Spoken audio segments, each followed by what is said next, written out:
I want to tease this out a bit about sport and sustainable development goals, because I imagine someone listening might say, what on earth does sport have to do with the UN Sustainable Development Goals? So I realize that could be a whole conversation, but maybe, Fred, you could just give an example. What role does sport have in the SDGs?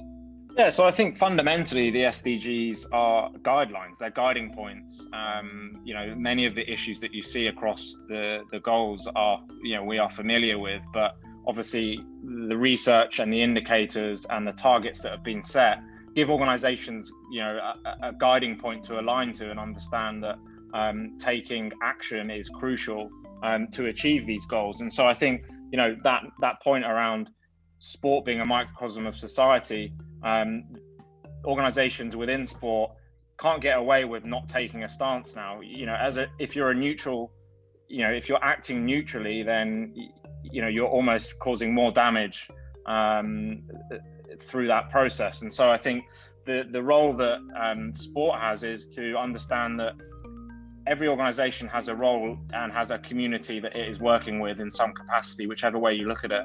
And I want to start broadly by getting a sense of where we are today in terms of sport globalization. Andrés, I want to start with you in a topic that I know is near and dear to your heart, soccer, or we should probably say football, since we're talking about global sport today.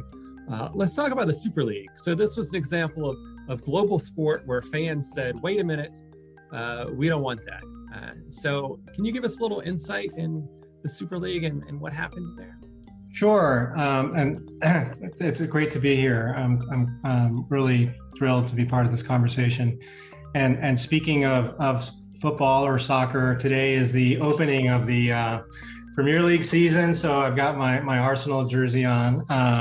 So I mean, stepping back, Eric, one of the things that has fascinated me, and relates to the overall framing of this conversation today, is the acceleration of globalization in sport, even as we've seen people rethink globalization in other areas of life, particularly politics, right? And so England provides a dramatic example, probably the most dramatic case study of this disconnect, where you had the top division of English football, the Premier League, become the most globalized domestic sports league anywhere on earth.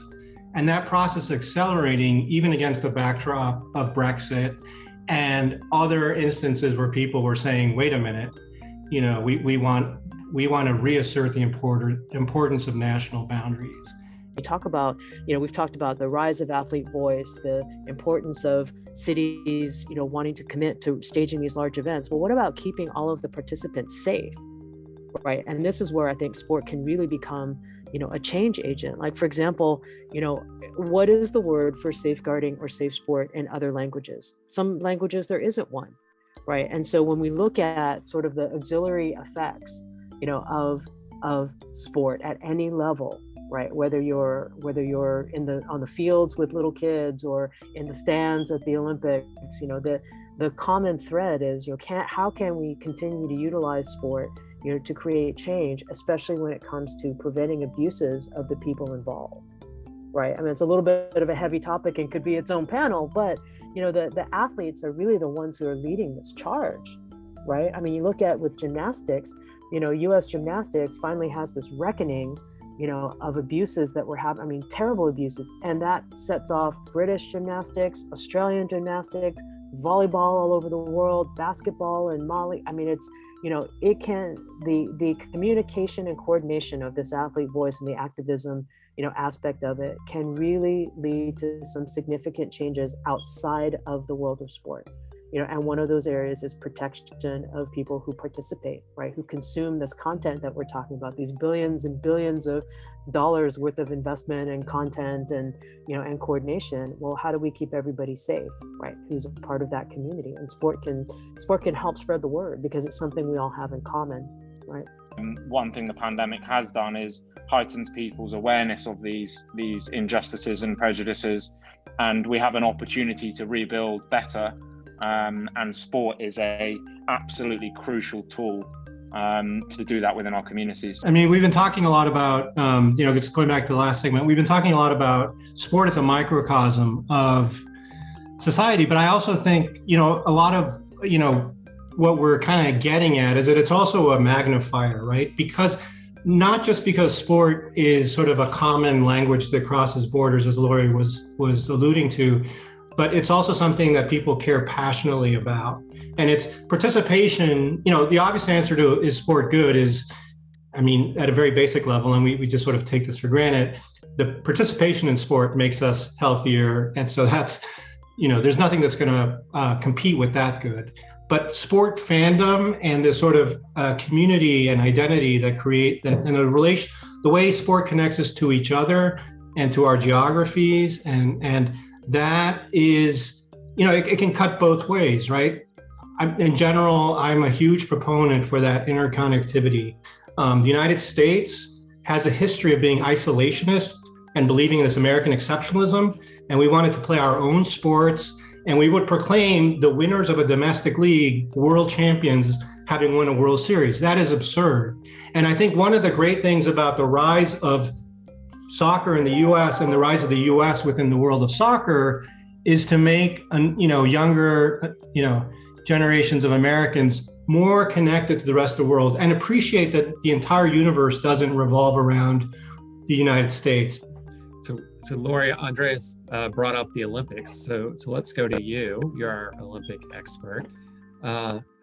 So Olympics are often idealized, at least, to promote unity, national pride, sportsmanship, all these great things, but there's a cost to them. I've seen estimates that Tokyo costs up to $35 billion. There are websites out there that exist that just show pictures of now dilapidated sport facilities that used to be Olympics. What's the future of the Olympics? Have they just become so commodified that that's it? Or is there a larger, more positive social role for them? I think, and going back to our whole topic about globalization, I think that unfortunately, because of the conditions, of the pandemic and the Olympics and Paralympics upcoming, having to be staged in such unprecedented and tremendous circumstances, we lost sight and we lost visibility of some of the good things that can come with a large sport event, not just the Olympics, Paralympics, but things like World Cup and World Championships and large scale sporting events, are not just about the moment that the event takes place, right? And the audience, that's immediately focused on the competition, the finals, the semifinals, the medals and whatnot.